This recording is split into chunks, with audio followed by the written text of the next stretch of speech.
Antarctica, അതെ, മഞ്ഞിനാൽ മൂടപ്പെട്ട ആ ഭൂഖണ്ഡം.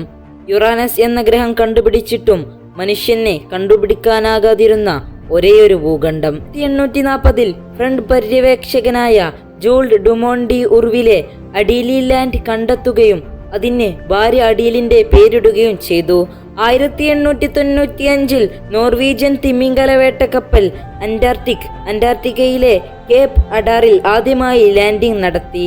അന്റാർട്ടിക്കയെ സമാധാനത്തിനും ശാസ്ത്രത്തിനുമുള്ള ഒരു ഭൂഖണ്ഡമായി നിയമിച്ചുകൊണ്ട് അന്റാർട്ടിക് പദ്ധതി ഉടമ്പടി ഒപ്പുവെച്ചു.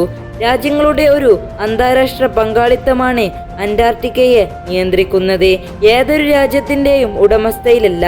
അന്റാർട്ടിക്കയിൽ ഖനനം, ആണവ സ്ഫോടനങ്ങൾ, സൈനിക പ്രവർത്തനങ്ങൾ, മാലിന്യ നിർമ്മാർജ്ജനം എന്നിവയെല്ലാം ഈ ഉടമ്പടിയിൽ നിരോധിക്കുകയും ചെയ്തു. ഇവിടെ 6 മാസം പകലും 6 മാസം രാത്രിയുമാണ്. പെൻഗ്വിൻ, സീൽ, ആൽബട്രോസ് പക്ഷി, തിമിംഗലം എന്നിവ ഇവിടുത്തെ പ്രധാന ജീവജാലങ്ങളിൽ ഒന്നാണ്. -89 വരെയാണ് ഇവിടുത്തെ ഏറ്റവും കുറഞ്ഞ താപനില.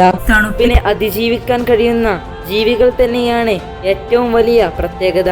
പെൻഗ്വിനുകളിൽ തന്നെ 28 തരം പെൻഗ്വിനുകളുണ്ട്. അതിൽ പെട്ടതാണ് chinstrap penguin, fairy, Adelie, yellow eyed, Magellanic, king African. Seal വിഭാഗത്തിൽ elephant seal, Caspian, grey harbour എന്നിവയുമാണ്. കില്ലർ വെയിൽസ്, ഹംബാക്ക് വെയിൽസ്, അന്റാർട്ടിക്കൻ ബ്ലൂ വെയിൽസ്, സ്പേം വെയിൽസ് എന്നിവയും ഇവിടെ ചെന്നാൽ കാണാൻ സാധിക്കും. ആദ്യം അന്റാർട്ടിക്ക ഒരു ഫോറസ്റ്റ് ആണെന്ന്, വളരെയധികം ജീവജാലങ്ങൾ വസിച്ചിരുന്നുവെന്നും ശാസ്ത്രലോകം പറയുന്നു. മാത്രമല്ല ഇവിടെ നിന്ന് ചില മരങ്ങളുടെ അംശവും കണ്ടെത്താൻ സാധിച്ചു. അന്റാർട്ടിക്ക സന്ദർശിക്കാൻ ഏറ്റവും നല്ലത് നവംബർ, മാർച്ച് എന്നീ മാസങ്ങളിലാണ്. പെൻഗ്വിനുകളുടെ ശരീരഘടനയെ ഫ്യൂസിഫോം എന്ന് അറിയപ്പെടുന്നു. ഇതിനർത്ഥം 2 അറ്റവും ചുരുങ്ങിയത് എന്നാണ്. ഇതിന്റെ ശരീരം പൂർണ്ണമായും വാട്ടർ പ്രൂഫും സൈബ്രം എന്ന ഓയിൽ കൊണ്ട് പൊതിഞ്ഞതുമാണ്.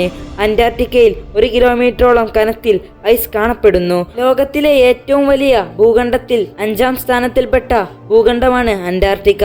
5.5 മില്യൺ സ്ക്വയർ മൈൽസ് പരന്നു കിടക്കുന്ന ഈ വെള്ള മരുഭൂമിയുടെ കഥ ഞാൻ ഇന്നിവിടെ അവസാനിപ്പിക്കുകയാണ്. വീഡിയോ ഇഷ്ടപ്പെട്ടാൽ ലൈക്ക് ചെയ്യാനും നിങ്ങളുടെ അഭിപ്രായങ്ങൾ കമന്റ് ബോക്സിൽ രേഖപ്പെടുത്താനും മറക്കല്ലേ. ഇതുപോലെയുള്ള ഉപകാരപ്രദമായ വീഡിയോയ്ക്ക് വേണ്ടി ചാനൽ സബ്സ്ക്രൈബ് ചെയ്യുക.